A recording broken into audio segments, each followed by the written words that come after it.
Good morning, learners. I welcome you all in today's session, and the topic for today's discussion is new product development. This is for the students of BCom, MCom and BBA retailing. And as usual, whenever we talk on a certain topic, we try to see the previous session discussions also quickly so that we can connect it with the current session. So in the previous session, we have discussed about product objectives, product mix, product line, dimensions of product mix, which is product width, depth, length and consistency. What is product mix width, what is product mix depth, length and consistency. Then we also discussed about product line strategies such as line filling, line stretching, line featuring, etc. And we talked of strategies of product mix also, such as expansion, contraction, positioning, differentiation and new product. And we also talk about product diversification and the factors that influence the product mix. So as we have seen that when we are talking of product mix strategies, one of the strategy may be new product development, right? So considering this, today's topic of discussion is new product development, which is popularly termed as NPD. So in this session, we'll try and figure out the meaning of new product. What is a new product? Whether it is an entirely new product, whether it is some kind of invention or maybe some modifications or improvements in the existing product. We'll also discuss about the reasons for launch of new product, why innovation is important when we are talking of new product. We'll discuss about the steps in new product development process. We'll also talk about various techniques for generating new product ideas and the factors that influence the new product development process. And then we'll talk of why the new product fails at times in the market. So reasons for failure of new product.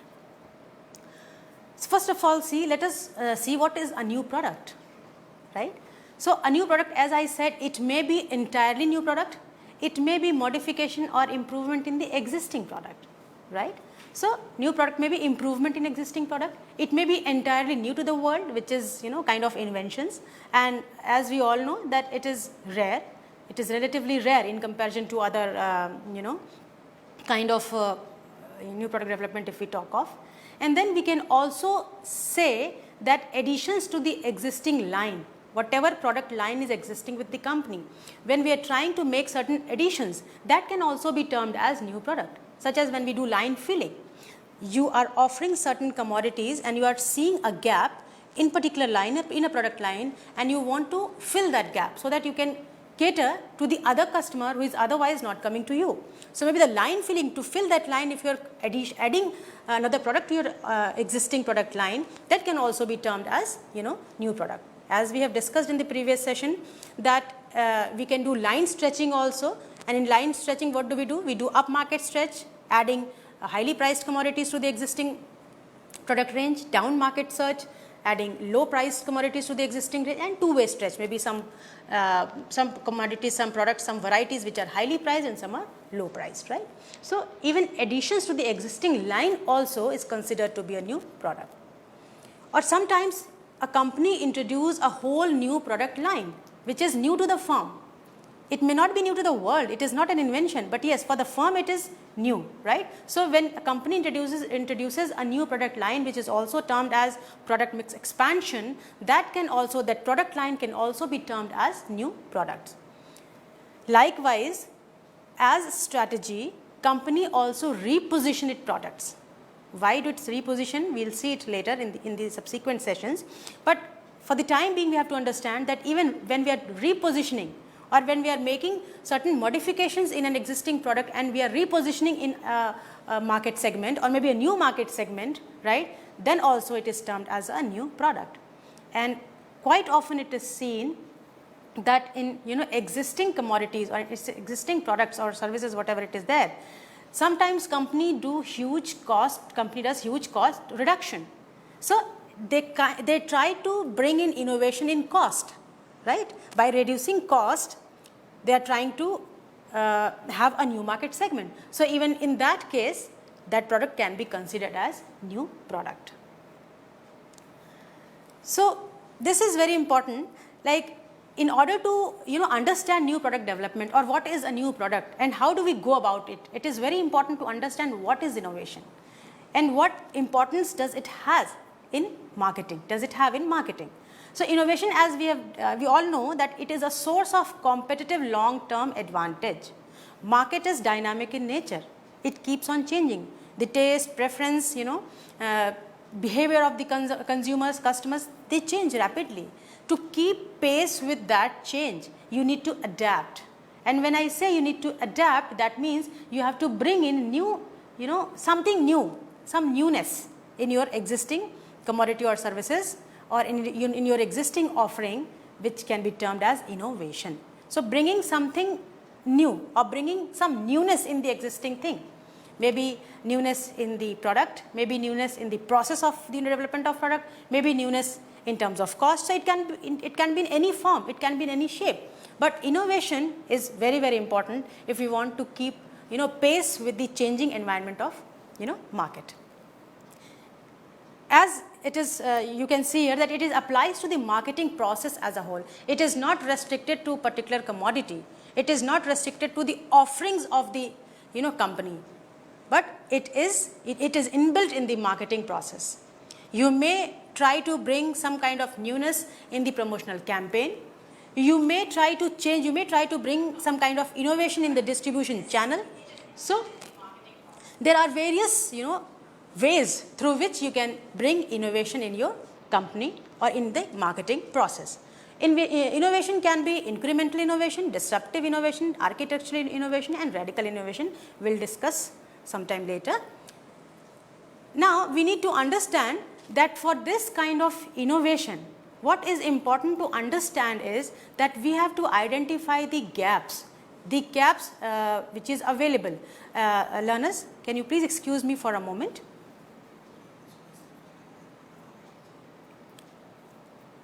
Yeah.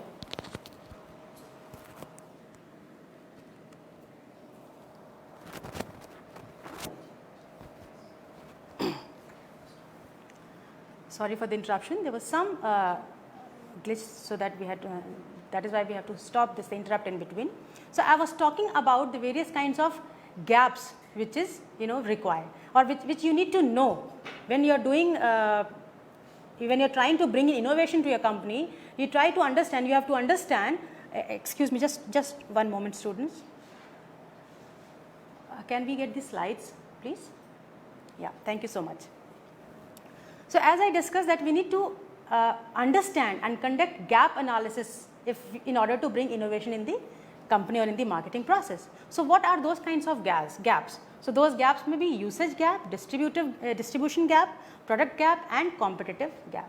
And along with all these things which we are going to discuss, there is one term which is very important. This is also called as blue ocean strategy. That means creating a new space rather than competing in the existing space.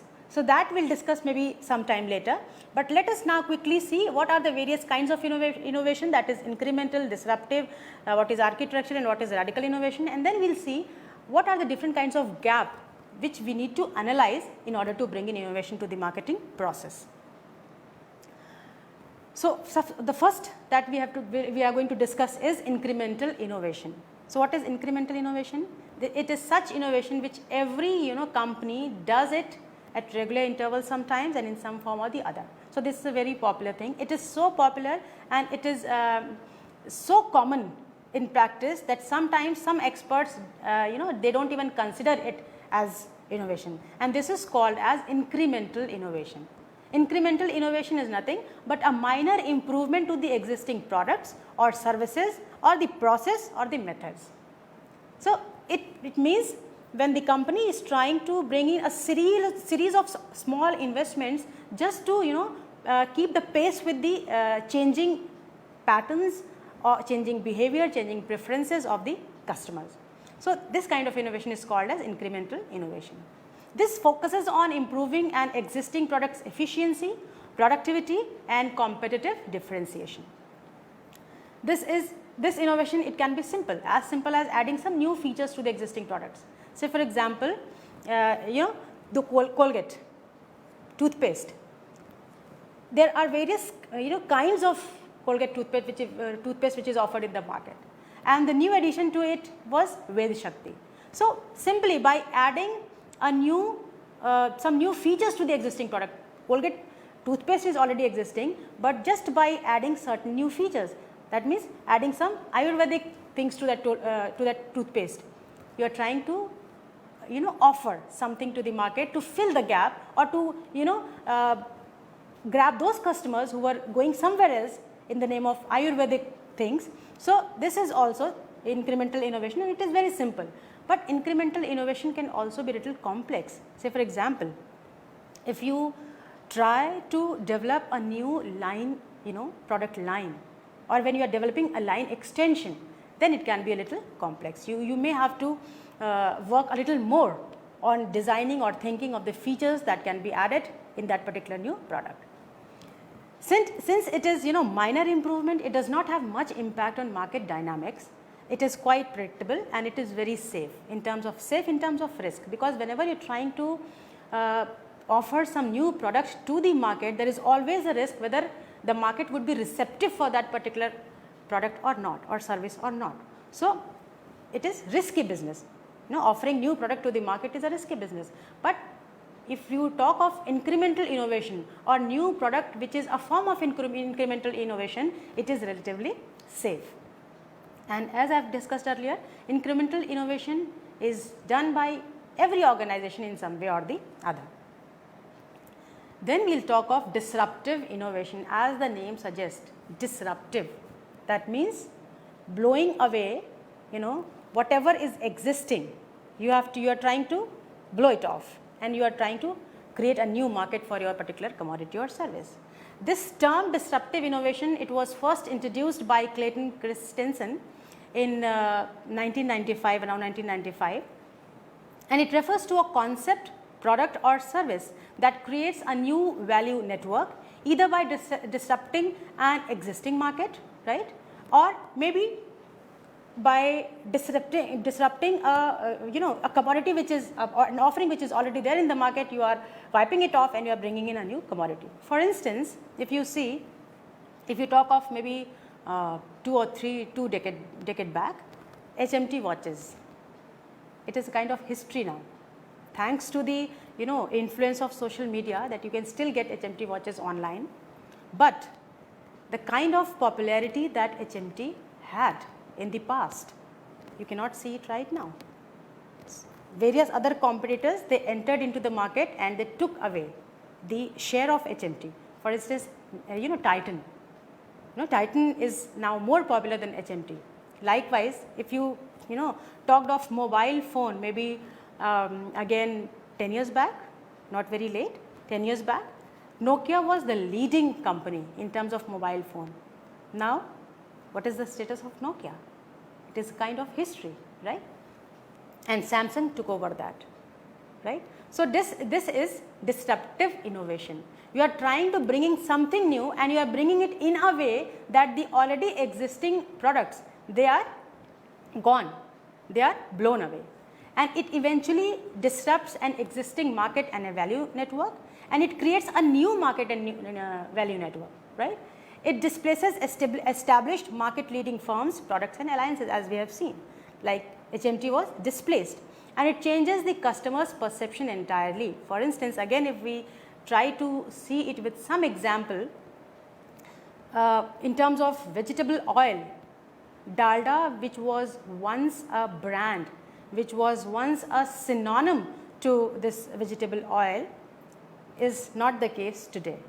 There are several other competitors, there are several other brands who have pitched in, who have kind of grabbed the market share from Dalda. So disruptive innovation means design its products or service to match the demand of the emerging market. So whatever changes are there in the market, you are analyzing it, and then you are trying to design a product or service which is matching that demand, right? And you can also reshape an existing product. So maybe you are reshaping your own product, not forget about competitors. You are reshaping your own product, and then you are offering it in the market as a new product. That is also called as disruptive innovation. Again, if you take an example of Kodak, right, which is less than 20 years, went from the 4th most valuable brand worldwide to bankruptcy. Why? Because digital photography came into the picture, and it ate all the business of Kodak. So, market had been disrupted and Kodak failed to adjust. So, as a marketing expert, as a marketeer, you always need to think something new. You always should try to bring in some kind of innovation in your products and services.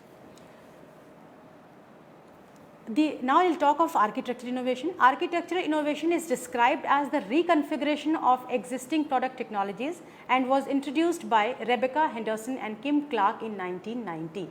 As the term suggests, architectural innovation, that means change in the architecture of the commodity. So, whatever commodity is having, so what you are going to change the architecture, and when I say architecture, that means the core components of that particular commodity or service, they remain same, but the relationship between those components changes. Or maybe the for instance, if we are talking of, say for example, a washing machine, right. So, the technology which is used to manufacture washing machine may be same, the core components are same, but by adding certain new technologies, by adding certain new features, you are trying to give a new kind of product to the market. This type of innovation entails the overall design, system, or the way of components of the commodity interact with each other. The best example for this kind of innovation would be the desktop photocopiers, right. It is the stand-alone photocopiers, they are not used now, and desktop photocopiers, they have taken place. So, we have got printers now which can also take printouts, which can also photocopy for you, and so much so that we also have 3D printing technology now, right. So, that would be termed as architectural innovation, and this is said to be the king of all innovation strategies. Why? Because it is trying to give a new kind of product. Although the core components are same, but just by changing the relationship between those components and the way the components are interacting with each other, you are trying to provide a new product to the market. And this innovation is amazing at increasing new customers as long as the market is receptive. Believe me, this is the very important thing to understand, that whatever you are offering to the market, it has to be receptive. If it is not receptive, if the market is not receptive, you are going to fail as a product. Then comes radical innovation. Radical innovation is nothing but kind of invention, which is, as I said, relatively rare. So, it involves harnessing new technology and a new business model simultaneously, and as such is very rare. So much so that only about 10% of innovations fall into this category. It stems from the creation of new knowledge and commercialization of completely novel ideas or products. It is an invention that destroys or replaces an existing business model and replace it with a new model, right. If you try to see an example of radical innovation, you can see iPhone. Before the entry of iPhone, the phones which were using, they were kind of they had keypads. You had to press the key, you had to press the buttons in order to function the phone, in order to do some kind of function on your phone. But the moment iPhone came into picture, just by sliding your screen, you could do all the functions. And this entry of iPhone, it paved the way for the modern smartphone market. Now you see all the phones, majority of the phones are smartphones, which is used by the consumer. This radical innovation, it allows organizations to achieve competitive advantage in the market and challenge the dominant position of leader companies, right. Example, if you want to take Amazon Web Services, that is also kind of radical innovation. And then as I said, iPhone.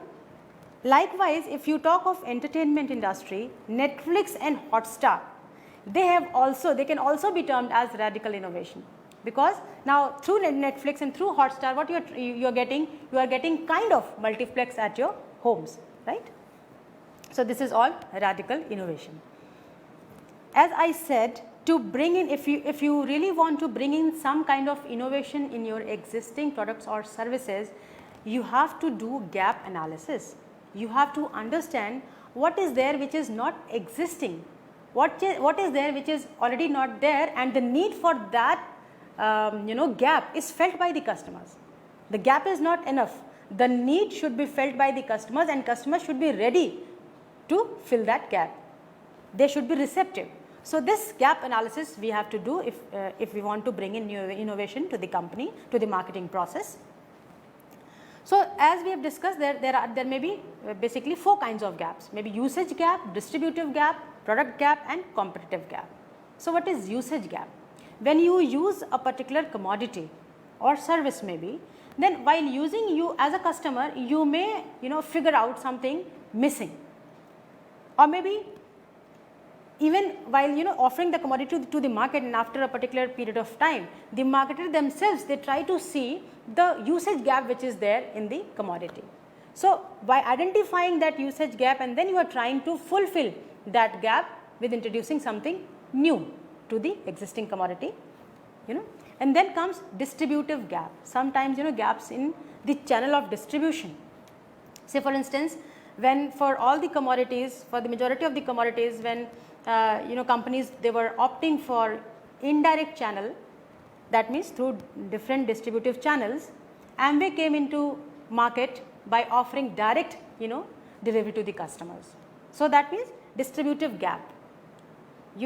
Likewise, unless Dell came into market, all the computers, they were sold through some channels, but Dell was the first to start selling their its computers online directly to the customers. So, it could identify the distributive gap. So, even by analyzing that gap also, you may try to bring in some kind of innovation. And then product gap, the quality of product, the process of product, the look and appearance of product, when you are trying to see that, you may find certain gap. And after analyzing this kind of gap only, the market is there from tooth powder to toothpaste. If you see, earlier the tooth powders were there in the market, but now toothpaste, they have replaced it. Likewise, if you talk of paints, so from dried paint to maybe oil based distemper, then velvet paint, plastic paints and what not. So, by analyzing the product gap, or what new quality or new features that can be added to the product also, you can get an idea to bring in some kind of innovation to your marketing process. And of course, the most important and not to be forgotten is competitive gap. Gaps in competitive products. Whatever products are offered by the competitors and are in the market, if you can try to analyze the gaps in those particular offerings, maybe that can give you an edge, or that can give you a scope to add something new to the customers and grab that particular share of market. So, that ways we see that by analyzing these kinds of gap, we can try to bring in some kind of innovation to the marketing process and create a new product or develop a new product which can be offered to the market, right.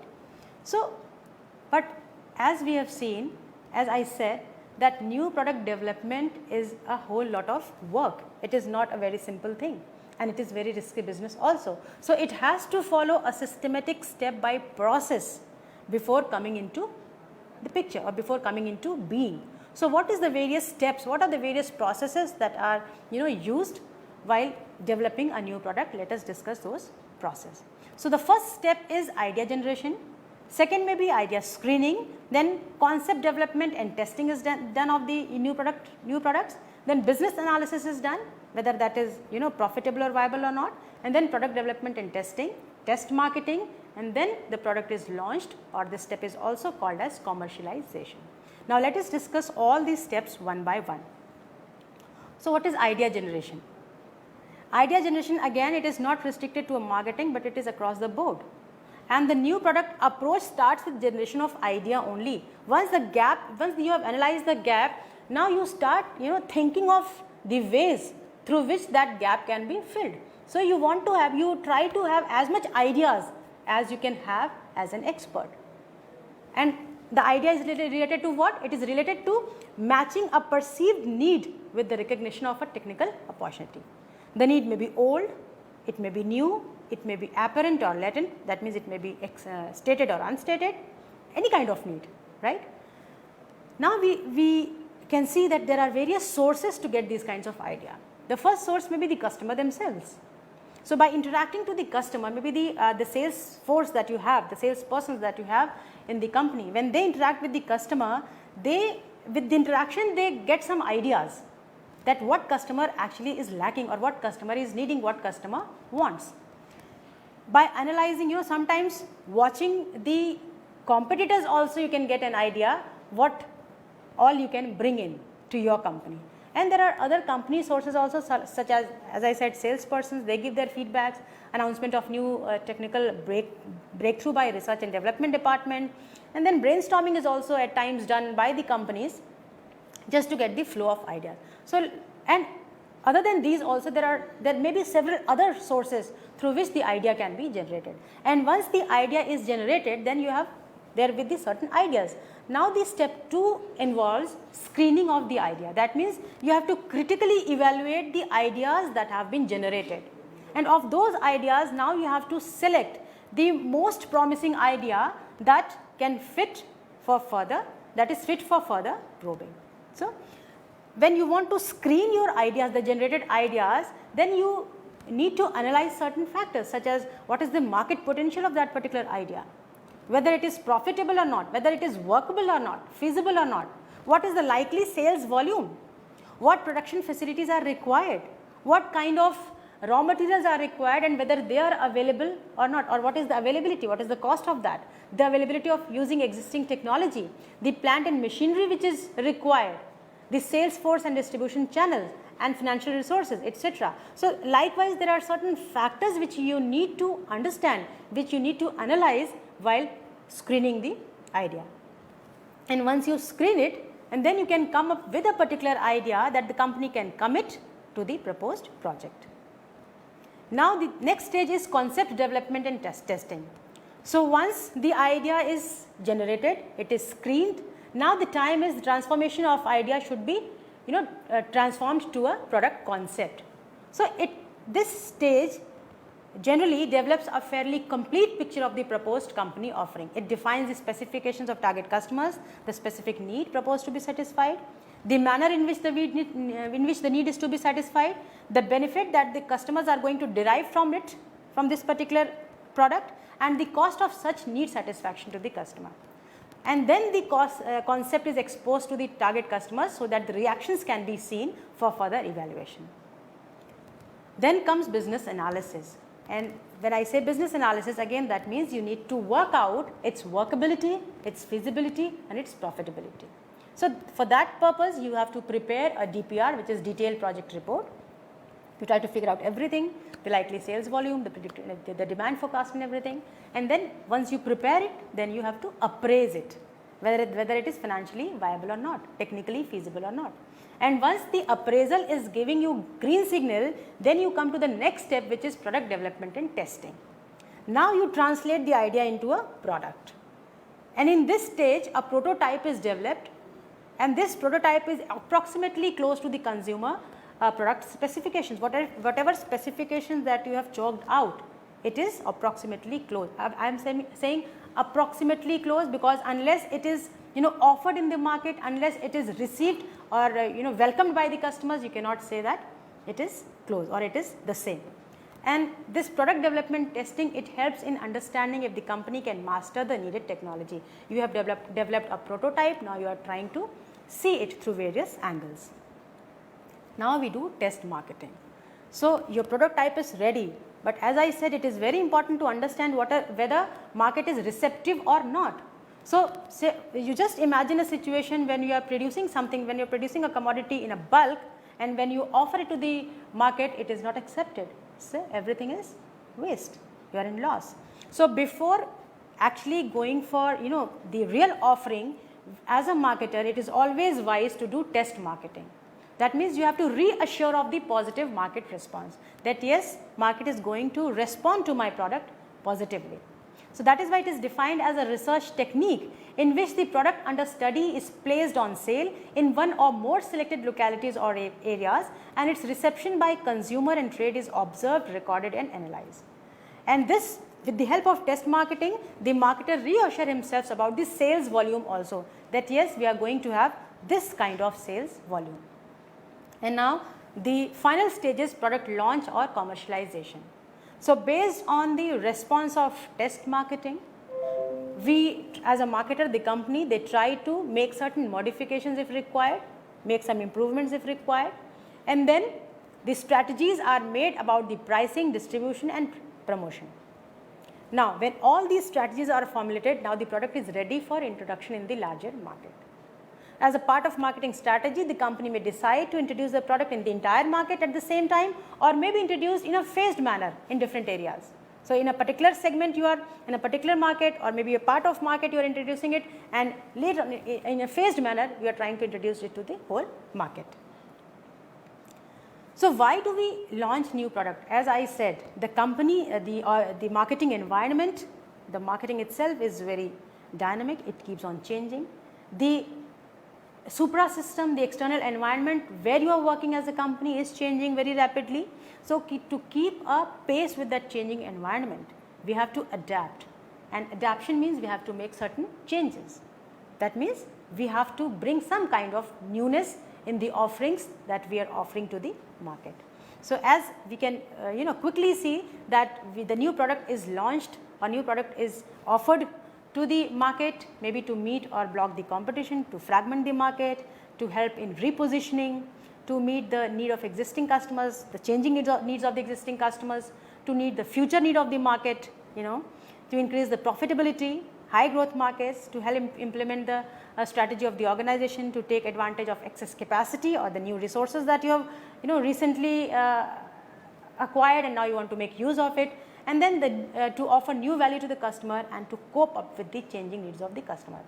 So, in a nutshell we can say that again in order to sustain in the market and in order to grow in the market, you have to introduce at regular intervals new product to the market and bring in innovation to your marketing process. Now, what are the factors that influence new product development process? Those factors may be internal factors, those factors may be external forces, right? External forces, when the external environment is forcing you, the competitors, the change in the consumer's needs, behavior, preferences, they are changing, so you have to change.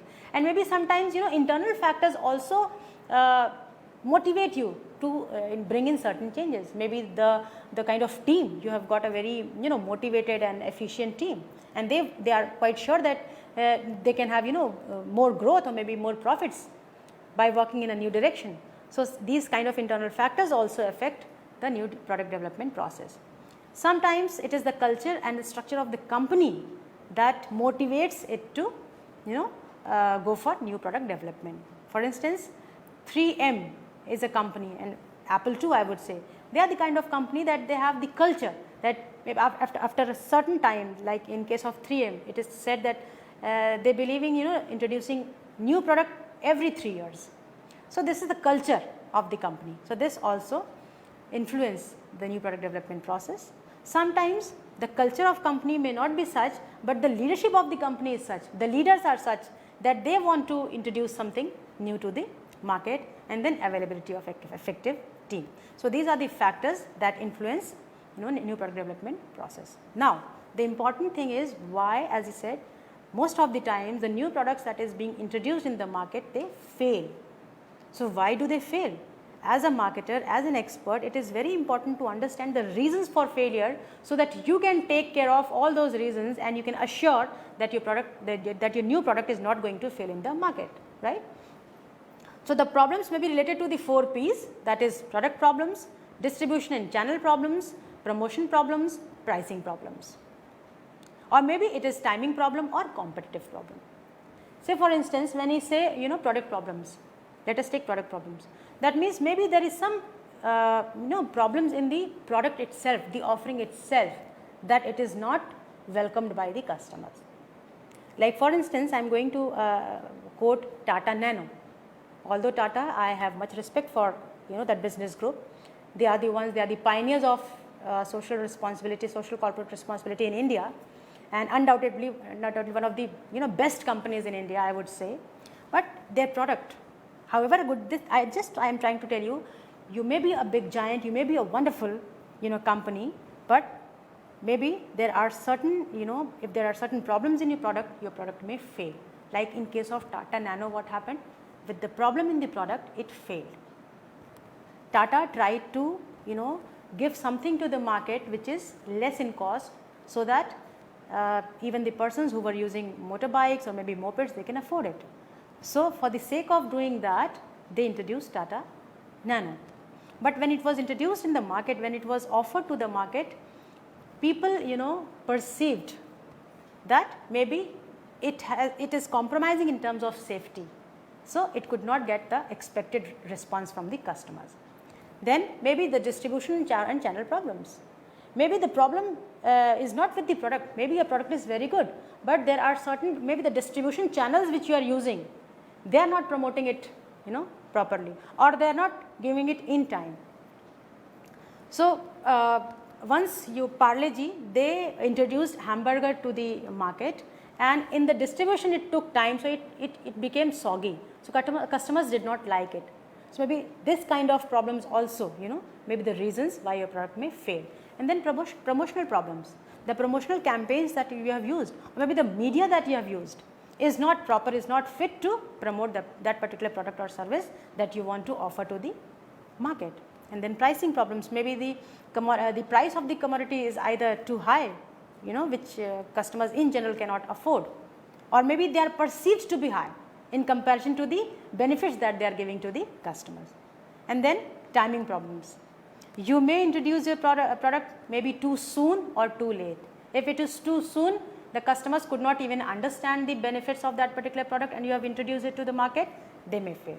Again, if it is too late, you tried, you analyzed, and then in the process of developing the new product, you took so much of time, and by the time you offered that commodity to the market, it was too late, and the space was grabbed by the competitors. So, maybe this can be also a reason why your product can fail. And then competitive problems, maybe the competitors, they may give you such tough competition that it may be difficult for you to survive as a new product in the market.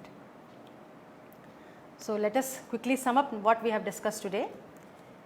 To understand new product development, it is important to understand innovation, because without innovation you cannot bringing some newness, you cannot bringing new product in the market. New product has various categories, and there is a need to understand, analyze gap in the market. Aiming at new product development following a sequence of steps is important. You have to carefully follow all the steps, from idea generation to screening to concept development to business analysis, then test marketing, and then launch of product. And then there are certain factors also which may cause the risk of which may cause the failure of your new product development. So, you need to understand, analyze those factors so that you can be sure that your new product is not going to be failed. So, with this I am ending this discussion. Happy learning.